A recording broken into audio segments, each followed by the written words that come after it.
What we're going to be going over here is the Taylor series, and we'll look at it just in terms of what they might refer to as the Taylor expansion. And what we're going to be doing here is we're going to just be linearizing a change in slope here. And we're going to look at it in terms of a gradient here or the change in output here. And we'll look at this Taylor series here in really a visual perspective to get an understanding of how we would use it here. And we'll look at it in terms of the production function, which is really similar to the Cobb-Douglas production function. So what we're going to do here, first thing we have to do before we get into the actually using the Taylor series, we have to come up with some point based on this production function that we really want to look at. So what we're going to look at here is just maximize some profit here subject to some spending or cost constraint. We won't get into all the details here, but for our production function, we break it down here between our revenue here. I'm going to have $1,400 per unit times some material and labor. Inputs here on a unit basis raised to some exponential amounts, and that would be equal to, in this case, you would slip in a Lagrangian multiplier here, and you would take that times the cost here, a 350M plus 200L. And in this case, we'll just look at one point. We'll look at a number of points in this example here, but we'll just, for example here to start with, we'll just look at a $40,000 cost constraint. You'd slip that in here. So what you're doing is just taking the gradient here of your revenue, and it's equal to the Lagrangian multiplier here times the gradient here of your cost constraint here. So just looking at it down here visually, we're going to really be looking at three different points here, and just to get an understanding, we're going to be following up the gradient path here. That's the path here where you have your maximum output or maximum profit here. And really what you're doing here with this Taylor expansion, we'll look at it here. It's really looking at our different vectors here, gradient vectors here for our revenue and cost at each one of those points for, in this case, material and labor here. Okay, so this is where we're going to use that Taylor expansion, and really we're looking at the gradient vectors, and also with the Taylor expansion it gives you, we can determine the tangent plane here. So that's important here if you're coming to visualize and understand these gradients here and your change in output here. We're maximizing profit in this case. So this is what we're going to look at here. We're going to come up with those gradient vectors here in our tangent plane, and if we move over here, you can just see it from this angle here shooting into our production function. Production function is this bluish surface here that I have. That's that function that we have, or we can look at up here. That's our production function here. Revenue minus our cost here. Okay, so we're going to really, with this Taylor expansion, it's really a bunch of multiple derivatives at a point that you have to define. So the first thing we wanted to do is we want to define those points before we can jump in and really do the Taylor expansion.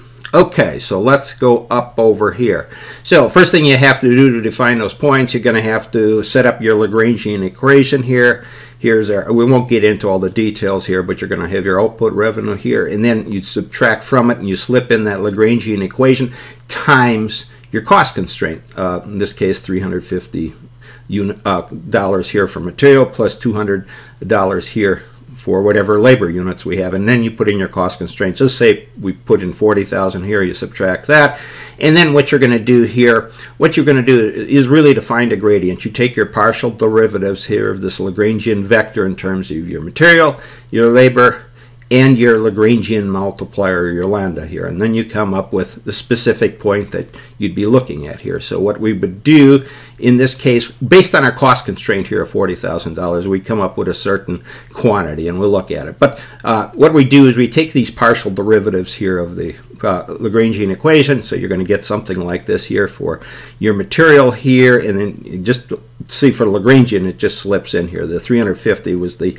cost of material. Incidentally, the computer has done all this. I use MapleSoft here to do it, so that's how this is what the computer has given me here. And then just set that equal to 0. You got your labor here, and then you can see you're subtracting out your units or your cost here per unit for labor times your Lagrangian. Same thing for material here, cost per unit of material times your Lagrangian. Everything's set to 0, and then you also have your cost portion here for the partial derivative based on Lagrangian alone here. So here you got your material, labor, and then here's that cost constraint here. And set everything equal to 0. So you have three equations, three unknowns. and you solve them, and that again would be done by the computer. And then you're going to come up with the case here where we had that $40,000 cost constraint. We have so many units of labor here, 78, materials 69, and each fractional amounts here, and then you have the Lagrangian here. But what we're gonna look at is we're gonna have looking at this vector here where you get this red one, that's our output, and then these yellow ones would be like our gradients here, and the red one would be it's really the directional derivative. Okay, so what you're going to do here with the Taylor series, and we won't get into all the details on that, we're going to just do it with the MapleSoft here. You're going to have, this is really the formula you have here. You're going to have the nth derivative of your function. In this case, it's our production function here, that production revenue minus cost here at a specific point A here. So that's why we had to define our points here in order to use our Taylor series.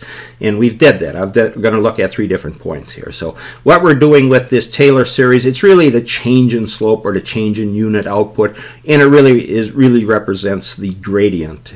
In this case, the gradient is the point here where we're looking at the maximum profit at a specific point here that we're looking at based on our production function.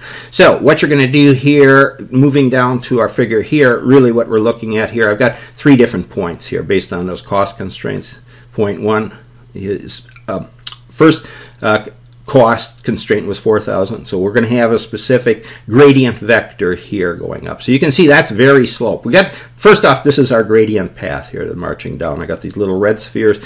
That is our gradient path based on maximizing our production function, taking the partial derivatives of our production function. So what we're looking at here, first one you can see we have a very steep slope here, and then as we move to our next point here, this is where everything sort of levels off here, so we got a level slope here, and then as we move down our production function, and the second point here we did 40, that was that $40,000 cost constraint that we have here, and then our third point we'll look at $100,000 cost constraint. Just our third point would be here, a certain output. So nonetheless, all we're looking at really with this Taylor expansion, we came up with the change in our slope or our gradient. It's real simple to use here based on using the MapleSoft software. But that's what we're really looking at when we're talking about Taylor expansions. We're taking a whole bunch of derivatives around a certain point. And it depends on the degree that you set up your do your Taylor expansion on. So that's what we're going to looking at. Really want to look at, see how we determine our gradients or those vectors here for material and labor, and the direction of those vectors based on the slope here, the tangent plane that we look at. Okay, so now we can go on and look at, really do a basic calculation here with our MapleSoft to see how we determine these tangent planes here using the Taylor expansion. Okay, now look at our Taylor expansion here in terms of our production function, where we'll start with our function here. Here's our revenue portion less our cost portion here. And what I'm going to do here is I'm just going to look at this Taylor expansion here in using, in this case, MapleSoft here. So they got to call out M Taylor here. And then you'd have to put in your production function, which I'm showing we've done here, or your function that you'd be checking here, and then you'd have to put in those points. So we have whatever points you're looking at, you'd have to put those in, and that's why I'm looking at our points here. We're at maximum output or maximizing our profit. So X here at 6.9 here, and Y 7.8, the first point. And so we have to put in our X and Y coordinates, or material and labor coordinates in this case, in numbers that we're looking at that specific point. And then you have to put in the degree, the Taylor expanded degree that you're looking at. You can be 1 to whatever number you're looking at. 1 will give you the profit. 2 is, in this case, expansion 2 is going to give your X, Y coordinates for a tangent plane around that point. Remember, you're doing a whole bunch of derivatives around that point. So this is only a second degree here, and then a third degree and fourth degree that expands on them. We can look at that. But then you put in X or Y here. So that's our, just using that function here. So let's just do a real quick comparison here. So going down here, that first point we're looking at, put that in here, and the Taylor here is going, that second degree Taylor is going to give you some quantity here for your Q output. And what we want to look at here is our material and labor, or X and Y here. So for that particular point, you're going to get a gradient here, 92.4 here for your Y or your labor content, plus 161.8 here for X or your material content. And then the other thing you're going to, and we'll look at it in these terms here. So we're going to just compare it to the gradient vector here. If we calculate it out longhand here, and did the partial derivatives here, you can see what we'd be coming up here for material and labor here. 161.78 here for your X or material, plus 92.44 here for your Y coordinate, or your Y vector here for labor. And you can see it compares to the Taylor, exactly what we have here with the Taylor. 92.43, 92.44 here for Y, 161.8 here for X or material, versus 161.78 here for our gradient. So actually, if second degree Taylor is giving us that gradient or that change here at that specific point. And then just to make a point here, you take your unit gradients for that particular point times their gradient vectors here, and that's going to give you your gradient or directional derivative. So what we're talking about for that first degree here, actually if we put those points into our production function that we're looking at for material and labor here, you're going to get 3,132. That's simply taking your revenue minus your cost here at that specific point. So what we're doing here with this Taylor expansion, if you look at our little layout here, that's our material and labor, these yellow vectors here, that's our material and labor, and then the red one here is really our gradient vector here, or our output we're looking at. So that's what we did here for the first point. So just going on to our second point, let's go quickly through that. Here at labor 78, material 69, forget about the fractional amounts. Taylor comes up minus 678 for Y, minus 11.87 for X, or the material. So compare that to our gradient vector here with our partial derivatives, really doing it longhand here. Same numbers. You can see the same numbers here. And then just times your gradient vector, or your unit gradient gives you your gradient derivative or your directional derivative, in this case a minus 13. And then looking at the last point here, 195 for labor, material 174, put it into our Taylor and you're going to get some quantity output numbers here, but then you get a minus 36.16 here for Y, or labor minus 63.29 here for X, compares to our gradient vector. Exactly the same thing. Take it times your unit gradient here, and that's going to give you your directional derivative or your gradient derivative at minus 72.9. Okay, so what we've done here, and then really that, in this case our profit here was minus 99 here. Again, those little yellow ones here are gradient vectors here, and our directional derivative is this red one here. And okay, so maybe go back over here one other time. And then for this other point here, our profit was 71.25 here, that based on the numbers that we have, or 7,125 here, just to make a point here. And that's what you would be getting with your first degree Taylor. If you just put in the first Taylor with that first degree, that's what you're going to get. I just want to make that point. So now let's go and look at them visually here.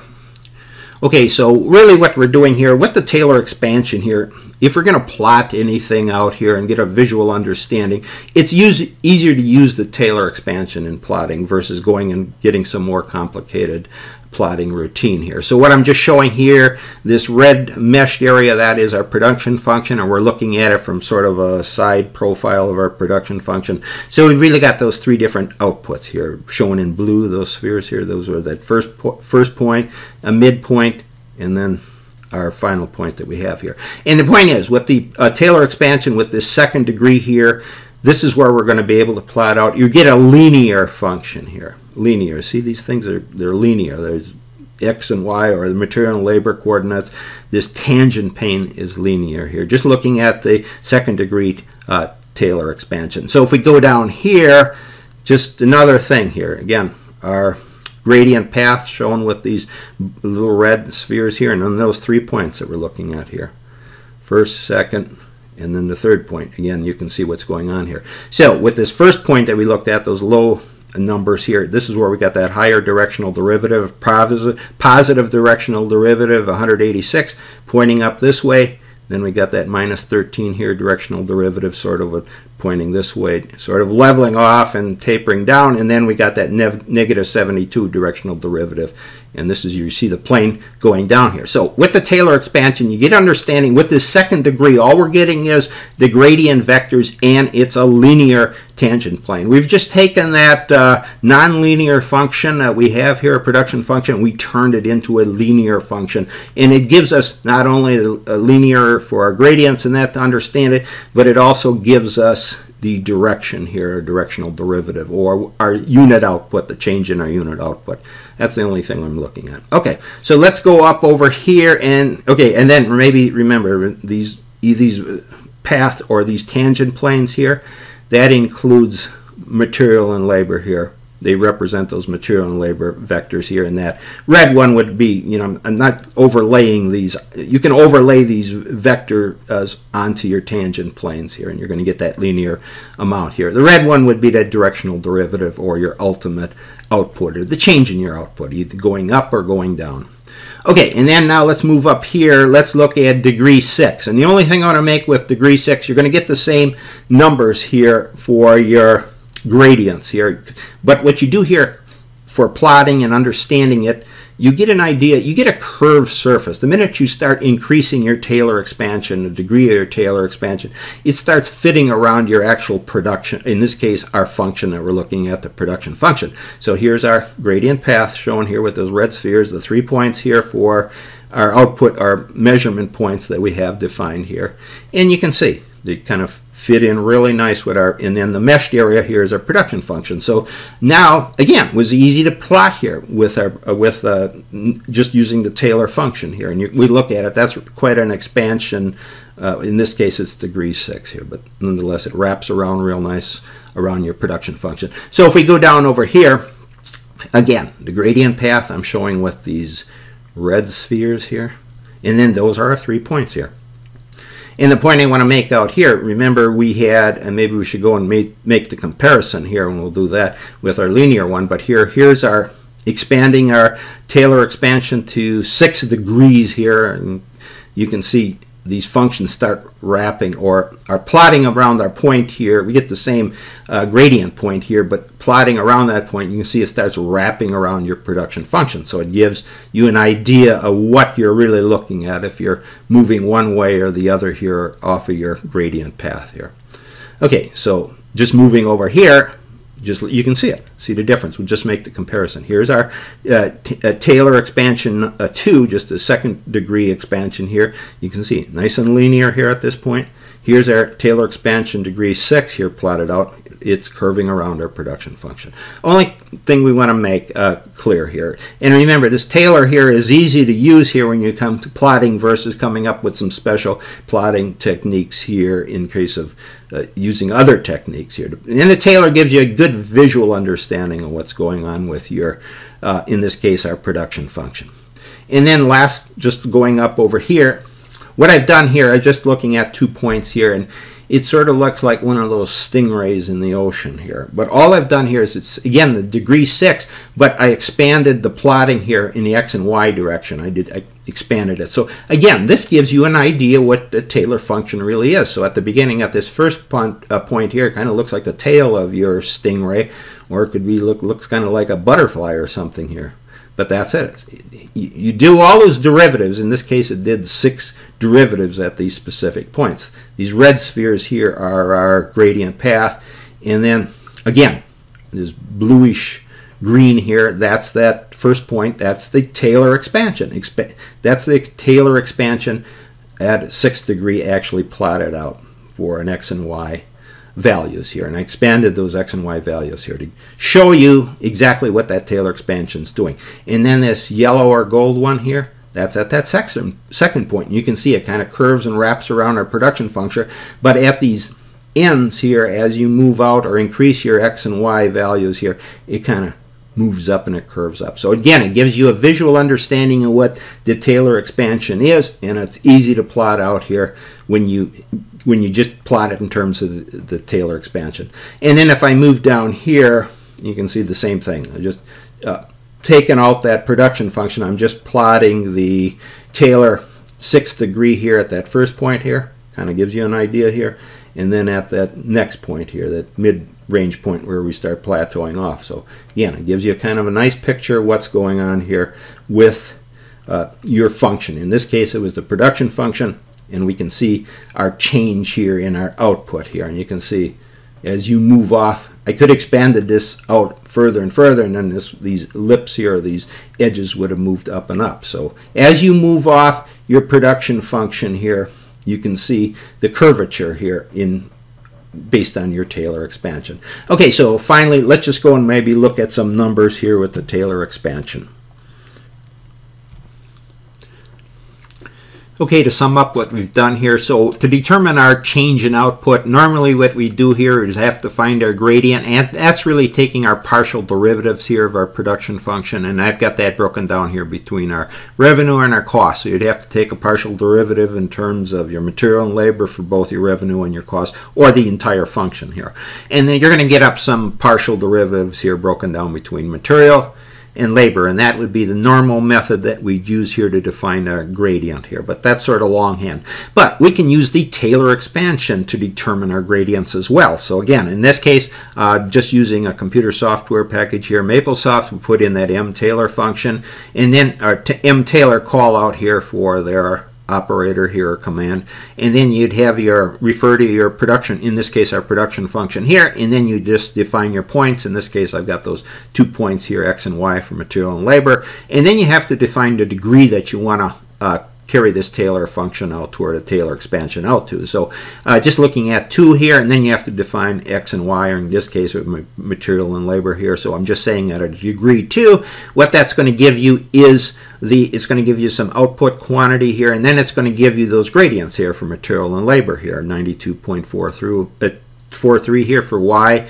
labor, plus 161.80 here for material here. So that's sort of a shorthand way of taking and determining our gradient here based on using the mTaylor operand here to determine, carrying it out only two levels here. So just to sum it up here, so for degree 1, all you're getting is taking and putting in those numbers here into your mTaylor function here.